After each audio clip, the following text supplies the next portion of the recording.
There are a lot of redundant systems set up to prevent me from talking to the camera for a half hour while not realizing that I'm not streaming live.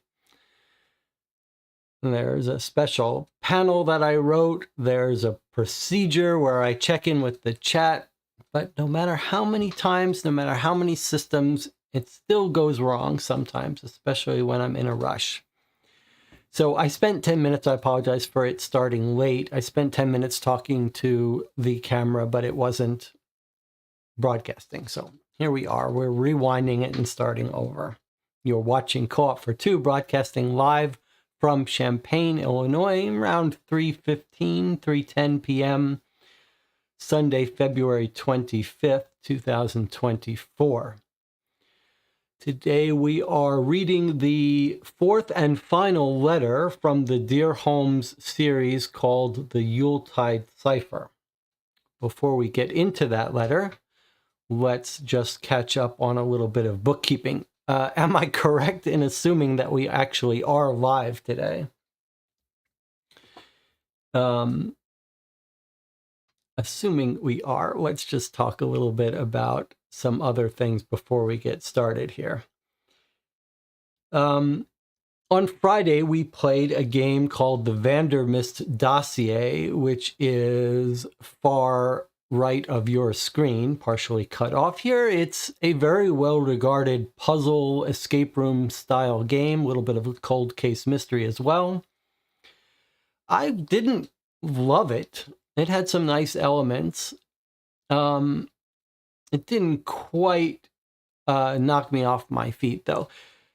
Having said that, though, on Tuesday, we will play the follow-up game that just finished kickstarting this year called the Medusa Report. So if you're interested in that, it's sort of a spy setting with some high-quality puzzles.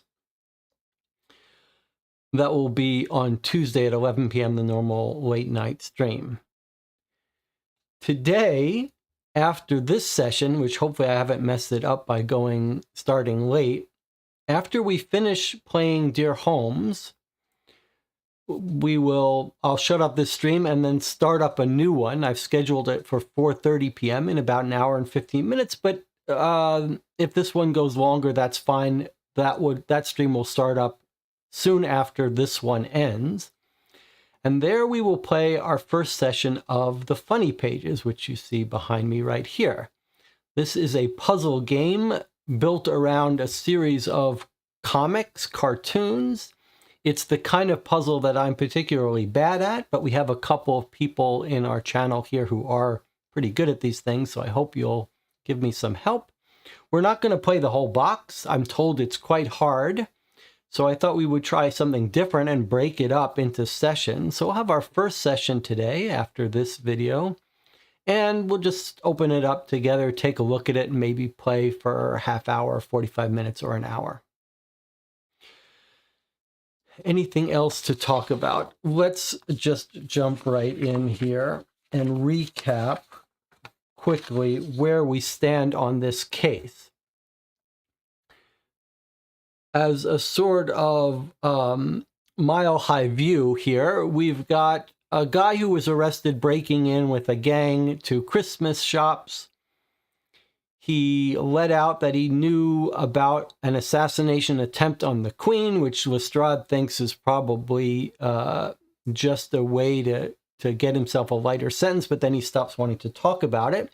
And then we've uncovered some ciphered messages that seem to suggest maybe there is an attack on the Queen. Our last letter was the last piece of evidence we're going to get before Holmes solves it today. So let's just quickly recap our last letter here.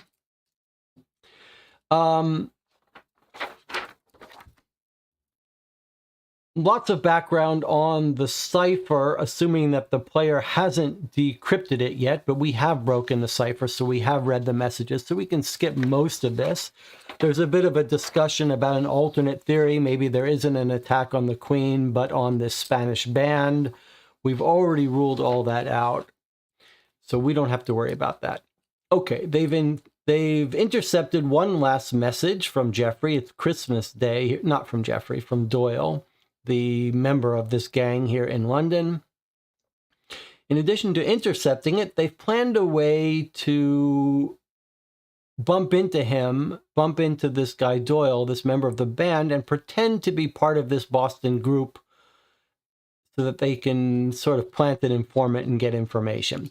We did decode this final message, and it decoded to this: gifts received, cars loaded, will report by Box Day, which is Boxing Day, the day after Christmas. Then they orchestrated this way to make him think that this person he bumped into was part of the gang. More discussion of the cipher that we already know how to read. And then we had a very interesting event happen on Christmas Day. Basically, an attempted breakout of our guy who started this case, Alden O'Flaherty, who's in jail, the one who said he knew of an assassination attempt, an attempt to break him out of jail. But a very odd scene. And basically, what it looked like is someone broke open the bars to get him out, and he seems to be cowering, not wanting to get out. And the person who tried to break him out runs away. That's what it looks like. And probably it sounds like the shouts came from O'Flaherty guard. Basically, it sounds like our guy in jail was calling to the guards because he didn't want to get broken out of jail, which all makes sense now when we get to the end of this little piece of information. So more discussion about how the Queen's Guard, who were going to take this train, were tricked into not showing up, basically. And then the person who does repairs was visited by someone else. So the two that were supposed to show up got letters telling them there was a change in plans. And then the one guy who does maintenance was visited by an impeccably dressed, somewhat corpulent man who claimed to be from the Foreign Office, who didn't give his name, but said, contact the other people at Buckingham about this problem with the train. We think this might actually be Mycroft, who's caught wind of this, has deciphered these notes on his own, and knows something's going on. So that's our theory here, that this is actually Mycroft. But the other two train workers were probably tricked into not showing up. And the reason for that is the answer to what this last message means. What we think has happened now, our picture of the plan is this. This gang, which normally just does robbery and thievery, has been hired to plant bombs in we think bombs, either bombs or some other terrorist stuff, in the toys that the Queen is planning to give out on Boxing Day. We've read about her plans. So basically, they've stolen these toys. They're going to plant something in the toys, and they know that the Queen is set to either take this train or just deliver these toys to charity on Boxing Day. And so that's what they've done. They've distracted the normal train guards. They've loaded the train cars with their fake toys, gifts received. This is code for like the bomb was received. Could also be like you're planting some disease stuff in the stuff to create a bad public relations thing, but probably bomb. So that when the police now search the train, they say, oh, it's just the toys that she's giving out. Maybe they're all wrapped, gifts already wrapped in boxes, so they don't search them. So that's what we believe the plan is. It's to try to assassinate the Queen using bombs planted in toys that she's going to be giving away. That's what this whole operation with the train is to be. And then we get a little bit of final follow-up when the informant met with Doyle, Tige Doyle. He gives us a little bit of last pieces of the puzzle. He says this guy Kennedy, we've heard about, is actually high up on the gang. And he used to be friends with O'Flaherty, who's now in jail, until they had a falling out a couple months ago. The reason for the falling out isn't known to Doyle, but it's related to Kennedy's new chums, whom Kennedy became acquainted with on a recent American excursion. So basically what's happened is this is a gang. Tig Doyle's in it, our guy Alden O'Flaherty's in it, and this guy Kennedy's in it. Kennedy has gone to America, to Boston. He's met some people who want the Queen dead, part of this Irish resistance. The guy who's in jail didn't want anything to do with it. He's like, we're robbers. I don't want to get into murder. So he has got himself caught and is stuck in jail, so he's safe from participating. So he doesn't have to participate in it. And maybe he wants to be in jail as part of his alibi. He obviously doesn't want to go through with this assassination. Sounds like Doyle doesn't really know what's going on and why he's being hired. Kennedy obviously does. They tried to break him out. He doesn't want to get broken out because he doesn't want anything to do with that. So that's where we have it. I believe we have a very good picture of the whole plan. Is there any disagreement with anything I've said before we read Holmes's solution? I believe we have it locked up. It feels very cut and dry to me here. Any comments of anything I've missed? Meanwhile, I will get started opening this solution letter here. YouTube says 17 concurrent viewers, 8 likes. When we finish this case, we'll do our normal thing. We'll talk about it. I'd like to hear what you think of this case, where you think it fits in, where you would rank it, and what you think of the focus on the cipher as the key piece of this puzzle for this mystery, this month's mystery. All right, without any comments from the chat, let's read our solution. A big chunk of this final letter is going to be explaining this cipher to us in case you were playing and didn't figure it out. Of course, we did figure it out, so we don't need that. DJ Moneycut says, I still think there's a possibility that the plot is some kind of deception and not a genuine threat. I do not believe that. The only thing that's open in my mind is, could it be that it's not about bombs? If you wanted to hurt the Queen, you could just have, like, let's say you planted typhoid or something in all the presents, or smallpox. You could create a big public relations disaster for the Queen if all the presents she handed off killed kids and gave them smallpox rather than actually tried to assassinate her. All right, let's see what Holmes has to say.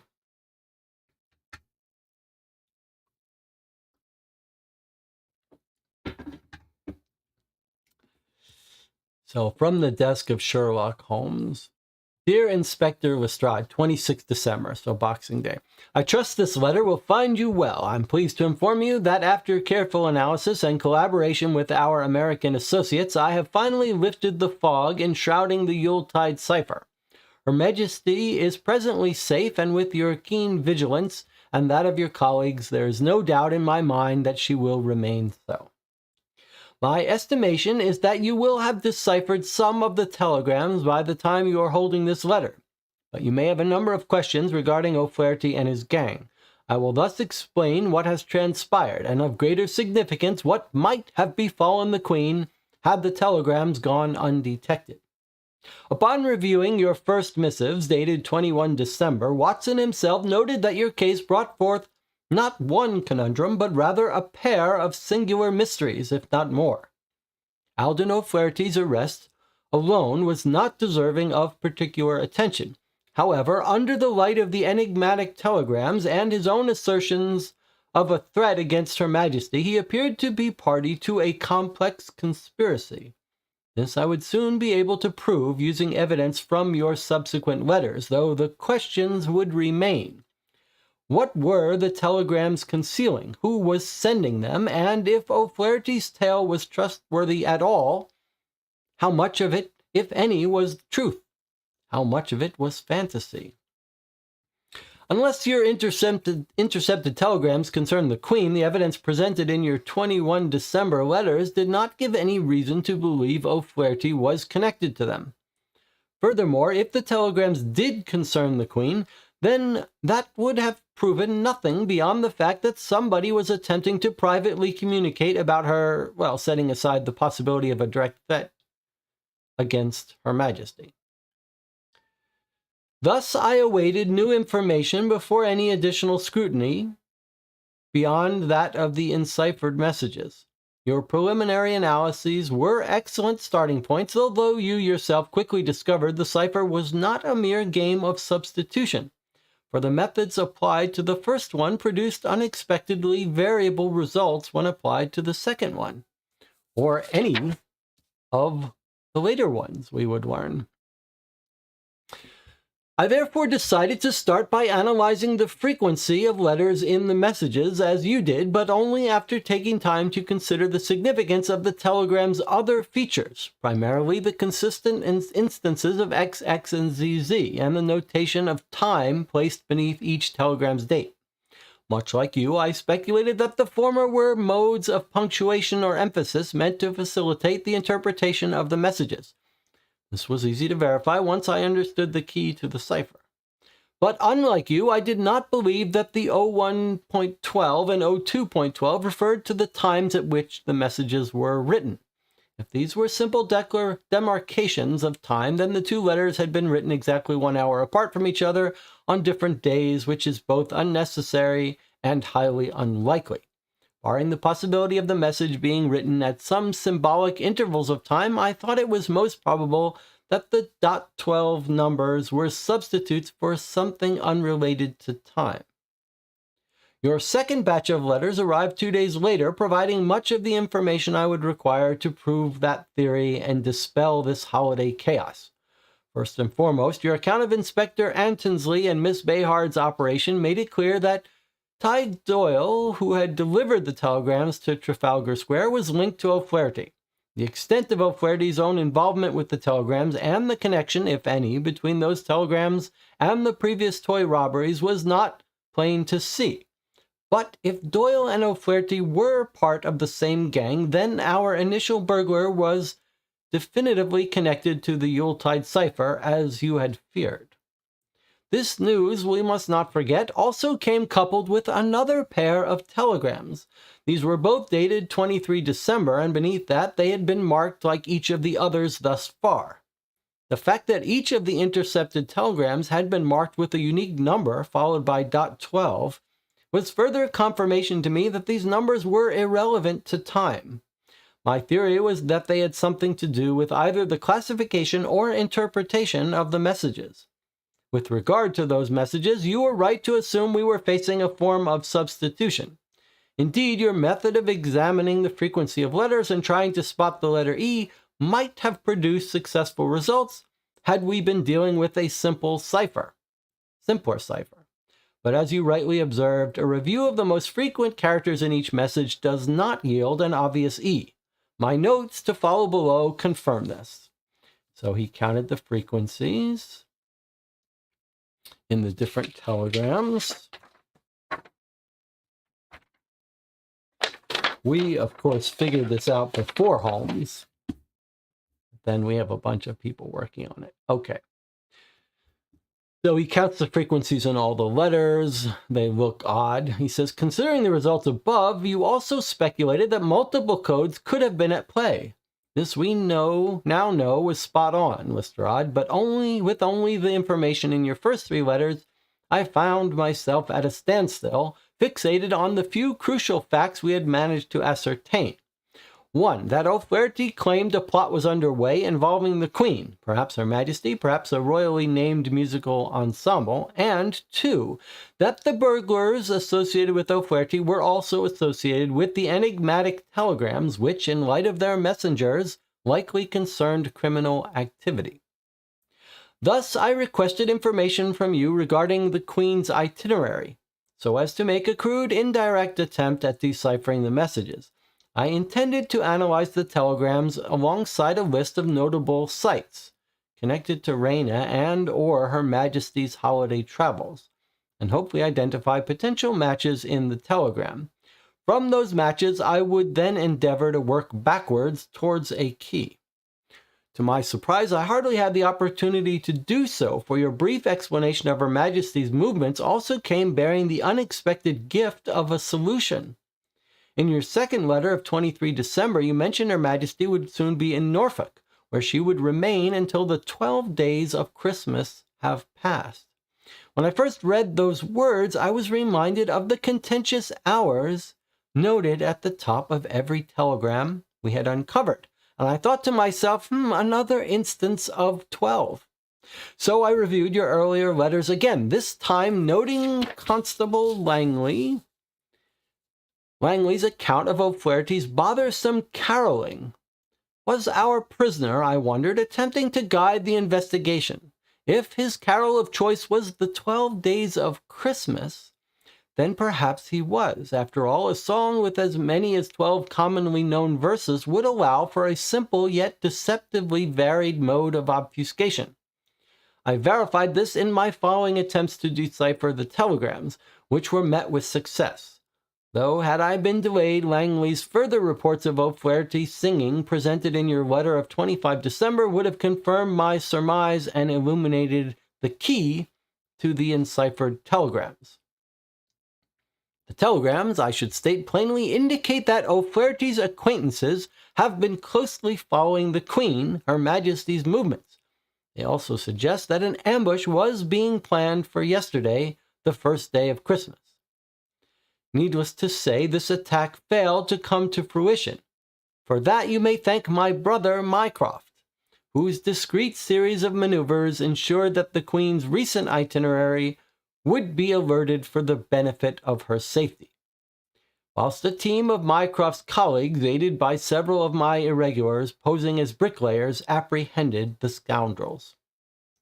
I expect your missing men, Tabor, Martlet, and Scarbo, will have been sent back home from the Diogenes Club by now, in which case they will have been directed by Mycroft to inform you of the success above, and of the fact that Derek Kennedy is among those captured. I will further detail our results for you, but to truly understand the conspiracy against Her Majesty and O'Flaherty's self-sabotaged escape attempt, one must begin with the enciphered telegrams. The simplest way of understanding what I have named the Yuletide cipher is by regarding the number beneath each message's date. The number 0112, 0212, etc. refers to which of the 12 days of Christmas, or rather which of that carol's verses, will serve as the telegram's mode of encryption. Knowing this, one can merely write out the verse corresponding to the particular message's number and match each of that verse's first 26 letters with those of the English alphabet. For instance, 0512 corresponds to the 5th day of Christmas, which according to the carol refers to 5 golden rings, 4 calling birds, 3 French hens, and so on and so forth. So the key to understanding this particular telegram is as such, and he's written out 5 golden rings above the alphabet. And continuing, we got all this, we figured all this out by letter 2. This allows for several different letters of the alphabet to be enciphered as the same letter. For example, D and I both become E, which in turn complicates the interpretation of the message for those without contextual knowledge. For the other telegrams, one would employ the corresponding voices as keys in the following way, and so on. So most of this, in fact, most of this whole letter is just about the cipher. And finally, 8 maids milking, 7 swans, and so on. Bearing those phrases in mind, we can translate the 5 telegrams. Queen returned to Buckingham, advised. Second message was no. Next move, Boxing Day to Sandringham. Next message, Mall to Strand to Fleet, then Cannon to Bishopgate to LSS. 312 says, need time anyways. AO still opposed, maybe others. This was, we figured this out, that AO was Alden O'Flaherty. This was one of our questionable translations. Looks like we got it right. Gifts received, cars loaded, will report by Boxing Day. Okay. Now, I urge you to consider the intelligence recently acquired from Mr. Doyle alongside this. My gratitude again to Antonsley and Behard for their valiant work. Based on Doyle's statements about O'Flaherty's past and Kennedy's new chums in America, we can piece together the events leading up to O'Flaherty's arrest, as well as the events that ensued. There is little doubt that O'Flaherty's relationship with Kennedy soured as Kennedy acquainted himself and later their gang with Ronan O'Malley and his own American collaborators. The conflict between them then came to a boil when Kennedy began disseminating information about an upcoming violent plan aimed at Her Majesty. I surmise that O'Flaherty panicked as the new important dates grew closer and took advantage of the burglary at Follies to safely extract himself from the ordeal. His friends were likely correct in that he facilitated his own arrest. For in doing so, he had not only a way of thwarting Kennedy's plot, but also a means of protection from the man who was undoubtedly aware of his opposition. Kennedy likely had one of his men visit Bow Street in the days prior to the escape attempt, and once they determined where O'Flaherty was being held, Kennedy and company returned to liberate him and deliver their own variety of justice. I see. This is thinking that they were going to try to get him out to kill him, I guess. This is the reason for which O'Flaherty, rather than fleeing, cried for help during the incident. Why he would not choose to cooperate more openly is difficult to glean, though I conjecture it has to do with honor more than reasoning in any case. Mycroft will be paying a visit to Scotland Yard later this evening, at which point in time he will arrange for a transfer of prisoners. And once O'Flaherty knows that Kennedy has been apprehended, I'm certain he will be inclined to sing a more useful song. The rest I trust you can handle, especially with the likes of Antonsley, Behard, and Langley by your side. May the new year meet us with more peace and tranquility. Yours sincerely, Sherlock Holmes. That's it. So the entire letter is it's almost entirely about how to decipher it. It filled in a little details that we had figured out, but didn't really give us any details about the bombs.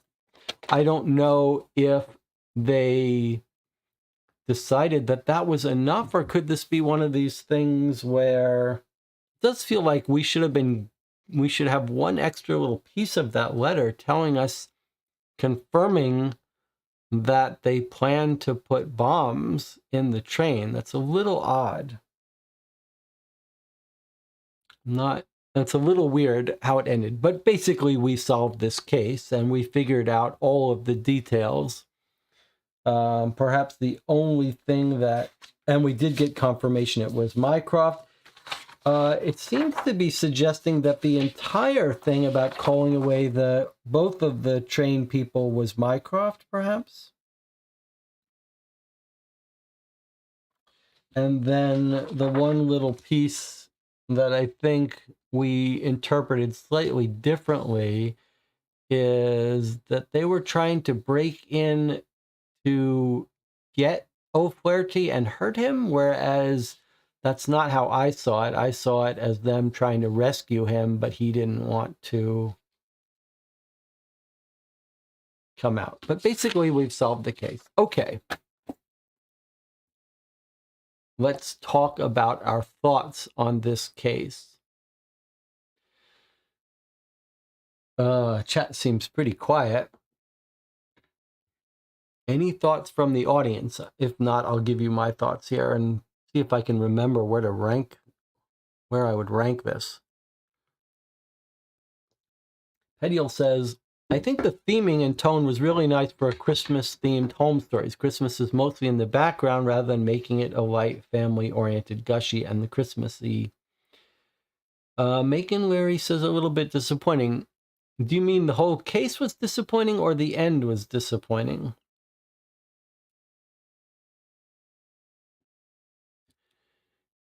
Let me give my thoughts while I'm waiting for the channel to chime in.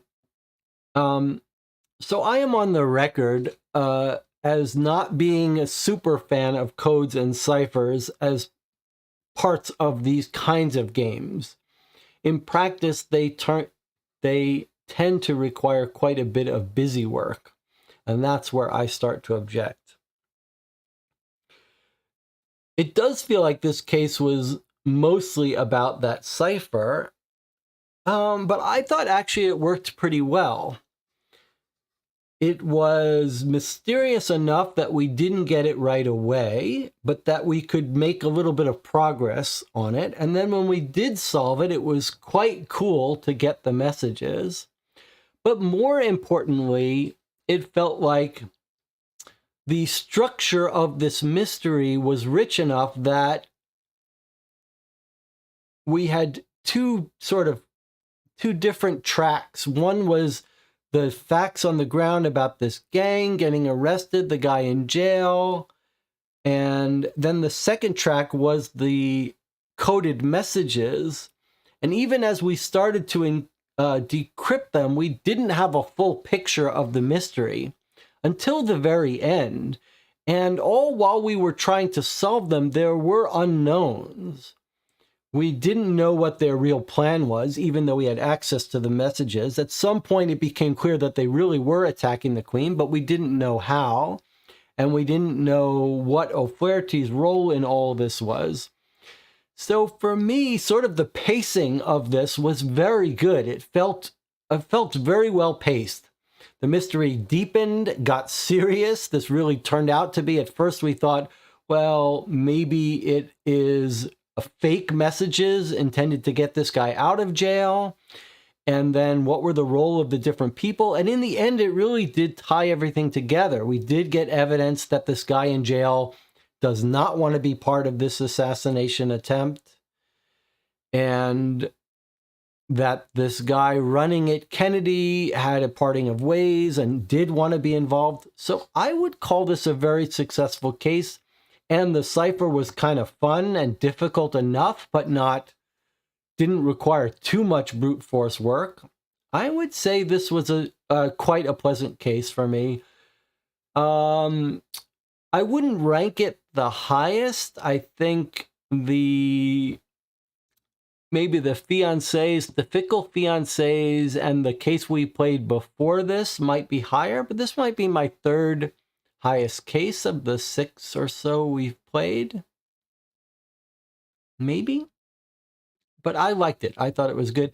I'm a little confused why the ending wasn't explained to us better. It was weird because we sort of got 3 pages of letters telling us stuff we did know, how to decipher the message, and then no explanation really about what was the actual plan with the train and the bombs, unless the Dear Holmes website has an extra letter that they didn't send out, which has happened once before. Although if your group played it and didn't decipher the messages because they were quite difficult, for example, if you were playing this solo and didn't have some help that we had, I think it could be quite disappointing. If you weren't able to decipher those messages until the end, then you would completely mess up the pacing and experience you had. So I guess maybe from a design perspective, it might have been better to reveal how to decode the cipher in the 3rd letter and then give the players a full set of turns and letter to just chew on the mystery. Okay, let's see. Further channel.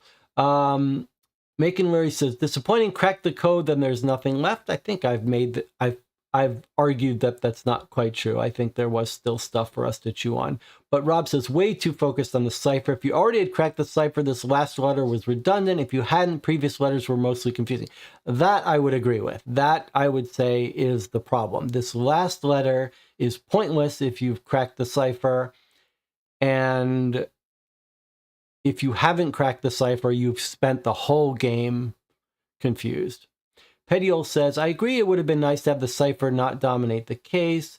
Joe J. Anderson says, I also think there was too much cipher and too little mystery problem solving. Emmy says, I like the case. The puzzle lost me a bit. I'm no good at them, so not a fan, but there was still a bit of work to do afterwards, so I can rely on others to solve the cipher for me. DJ Moneycut says, it doesn't make sense that he was trying to help the investigation with his whistling.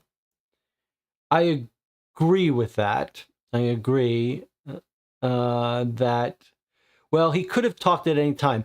I think the argument about that was, and I don't know why it wasn't explained to get better, but it seemed to me that he didn't want to inform on his partners in the gang. Holmes suggests in this letter that that was because of honor, but I think maybe he would just fear that he would be killed by this gang if he told on them. So that's why he didn't want to tell the police about the attack fully, and he didn't want to cooperate. He didn't want to be seen as cooperating. So I think you could make the case that he was trying to tell them a little bit about it, maybe to protect himself, but didn't want to come out straight out and cooperate. Isara says, I enjoyed this case, but would have liked to get a better explanation of the link between the ciphers and the actual plot and knowing what expired in the end. There you go. Emmy says, I miss all the conflicting theories we had in the first two cases, but the solutions were lacking in those. They had too many holes. There's still a better balance they can aim for. I think I would agree with that. This one, we did. The only thing I want to remind you is that we did have some conflicting theories. They mostly ran into what O'Flaherty's role in all this, and was it a real planned attack on the Queen? And for a while, the most sensible thing was that they were fake messages to help him get out of jail. So I just want to remind you that we did have a bunch of conflicting theories about him whistling. Was he communicating information? Remember, as late as the last letter, I was theorizing the possibility that he's got himself arrested on purpose so that he could gain information that he was communicating by his whistling. So that was not wrapped up until the very last letter, when it was clear he didn't want to get broken out of jail. Perry says, you can only do so much in 3 letters, but despite being dominated by the cipher, I thought the plot was quite realistic.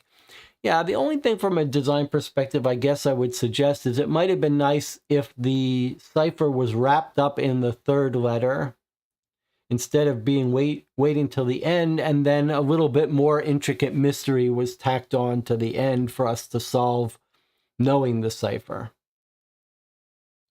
And that's the only kind of miss to me, was that this last letter was so dominated by an explanation of the cipher. Although obviously if you didn't manage to decode it yourself, you would need that explanation. But I think for us, since we did decode it before Holmes, I'll point out, we wanted something a little more in the end there.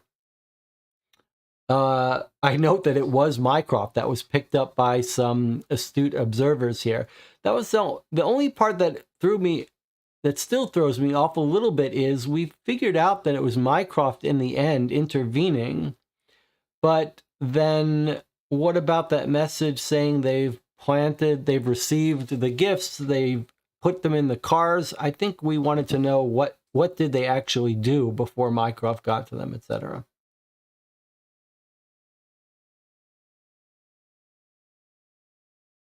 Maybe, I guess where you would rank this has to do with that age-old question we ask here often. Do you care about it wrapping up neatly and making sense as a plot, or do you want more confusing case where you're bandying about lots of theories until the very last minute, and then it doesn't really make sense, but you enjoyed having so many theories? And this one definitely falls on the line of a plot that makes sense without too many alternate theories. We did have a good handle on it in the last couple letters. We just needed to dot our I's and cross our T's, and we did in the end.